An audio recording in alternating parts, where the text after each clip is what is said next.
sometimes, you know, that doesn't always work out. So let's talk about when you were a little girl and your aspirations. You always wanted to be a singer. Yeah, my parents spent a lot of time coming to Branson. We know all the back roads. You know, when you come to Branson all the time, get around the traffic.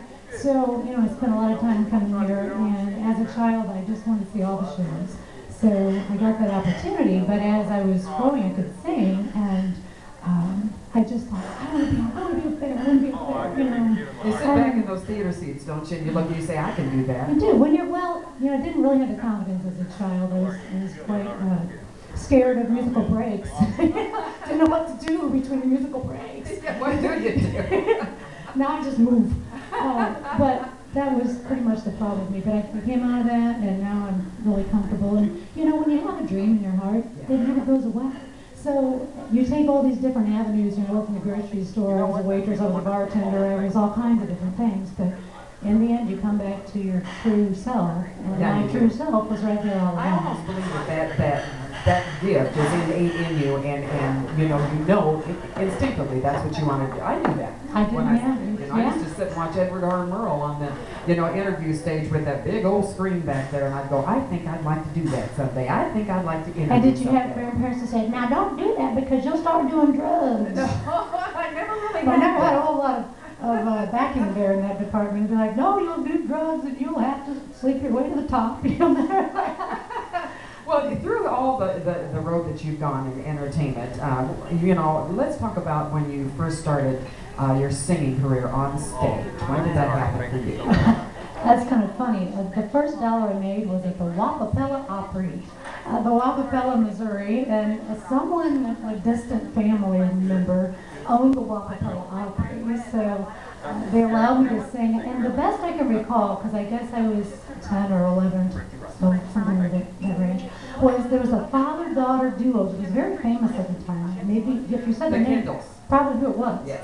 And they sang, and then I got to sing, and the uncle or whoever he was that owned the opera gave me my first dollar bill and said, if you get to save your first dollar bill, then you'll make it in the business. So I still had it framed, and my dad framed it. Well, you've done a lot of things since then, and where all have you performed?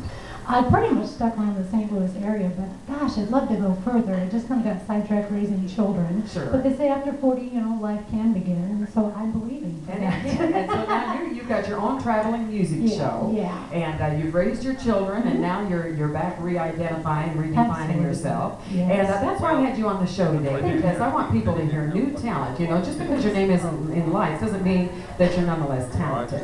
So you brought some music with you today that I'd like to have you sing. Now let's. What kind of music do you like to do? My favorite type of music to do is 1940s. It's just always been in my heart. I don't think there's any better music than that era and actually that generation. Oh yeah. I mean, I think this new generation is a generation we'll never see again.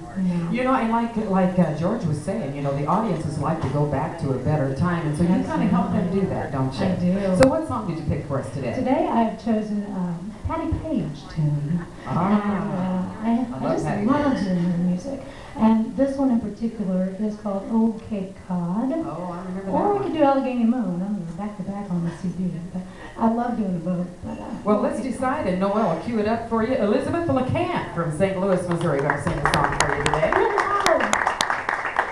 Thank you.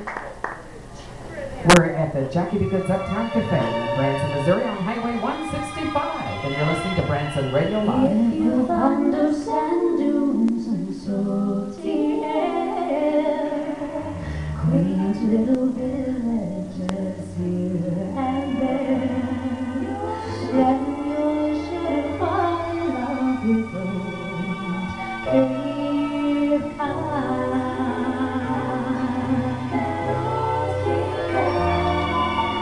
If you like the taste of a lobster stew,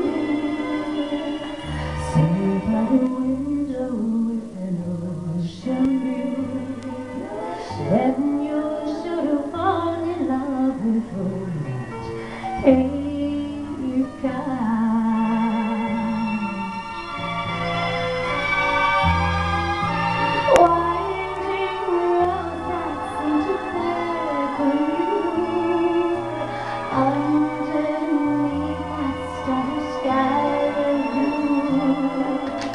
Church bells chiming on a Sunday morn remind you of the town where you were born.